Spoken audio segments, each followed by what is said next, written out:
Hi, welcome to the channel. There's loads of long videos available telling you all you need to know about the Genestealer Cults 10th edition Codex. I've watched most of them so I can bring you everything you need to know in under 5 minutes. Some things of note. It'd be interesting to see how the points are adjusted for this Codex, as it always seemed like the return units ability was bundled in the unit price, and there is now no bonus for battle line anymore. Ballistic skill is still not great for the faction, they rely on gaining bonuses and rerolls. Strangely, only one detachment allows you to bring Brood Brothers, this seems a shame. The new character benefits is interesting. He has last cannon brain blasts and gives his unit lethal hits. He just can't dual lead a squad.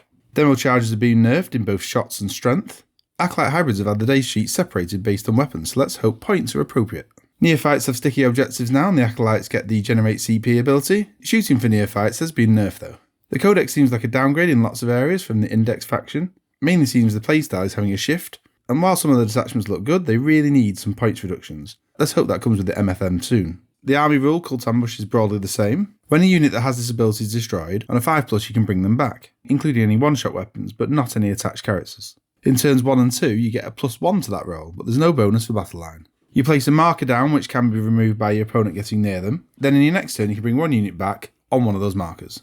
The first attachment is the one most similar to the Index, Host of Ascension. It does seem slightly nerfed with a few key strats removed. When units are set up on the board, they get sustained hits 1 and ignores cover. This is a great rule, however the detachment has lost the ability to put units back into reserves, so this happens a lot less. There's lots of great auto-take enhancements to be honest. Lethal hits when a unit is set up, +2 to charge, and +1 to hit against character units. For the best strats, you got primed and readied for 1 CP, critical 5s, and tunnel crawlers are 6-inch deep strike or 3-inch for battle line. What they've lost though is putting units back into reserves whenever you want. Xeno Creed Congregation. Hybrid units, while attached with a character, gets a reroll at advance and charge rolls. If the character is a Magus, Primus or Icon Ward, then that character model gets a 3+ feel no pain. Keeps those squishy characters a little bit safer. Some good enhancements though. Denunciator of Tyrants, +1 to hit and wound against character units, this is fantastic. Deed that speak to the masses. Reroll a cult ambush roll for a battle line each turn. Then Indentury Inspiration, advance and charge. Also good strats, Frenzied Devotion for 1 CP, +1 attack and weapon skill, but they also gain Hazardous. Tireless Fervour, advance or fall back and charge, and the Downtrodden Rise, this is 2 CP, rapid ingress with a unit that's waiting to return from Cult Ambush. Biosanctic Blood Surge, this is for Aberrants, Pure Strains and Biophages.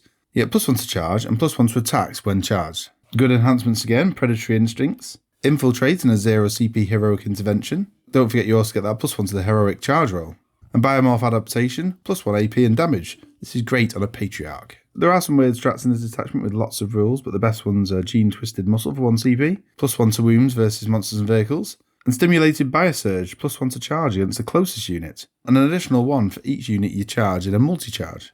Outlander Claw, this is the biker detachment, double OC for mounted and vehicle units, and Jackals get sticky objectives. There are some great selections for the enhancements. Cartographic Data Leech, +1 to hit when shooting from firing deck. Starfall Shells, shoot with a sniper rifle and any unit you hit, they're now -1 to hit. And Assault Commando, disembark from the transport and shoot with reroll hits. The strats are mainly for mounted or vehicles. Devoted Crew for 1 CP, -1 to hit for a transport. Rapid Feint, that's a 6-inch reactive move. Death Maneuver for 1 CP, gain a 4+ invuln. And Encircling the Prey, a unit within 9 on the battlefield edge goes back into reserves. This detachment's looking good, although I'm not sure about the damage output of bikers. And the final detachment, Brood Brothers Auxilla, the only detachment where Brood Brothers could be used. It's a strange one and not that good to be honest. When a guard unit shoots something within 18, the rest of the non-guard army gets +1 to hit against the same target. You can include up to 1,000 points of guard units, but some units aren't available to you and you're only playing off the datasheets as they get no further rules. A couple of good enhancements, the Hero Return, +1 OC for the unit, and Firepoint Commander, a 5+ Overwatch. Couple of good strats as well, Regimental Reinforcements for 1 CP. Place a guard infantry unit into Cult Ambush on a 3+. Kazakin squads are going to be best for this. And a Dark Network for 1 CP, a 6-inch reactive move when a deep strike unit lands within 12, just not for vehicles. The biker detachment seems my favourite and the one I'm most looking forward to playing. I'll just need to buy some more bikes. If you like these sort of videos, make sure you give me a thumbs up and I'll see you again soon. Bye.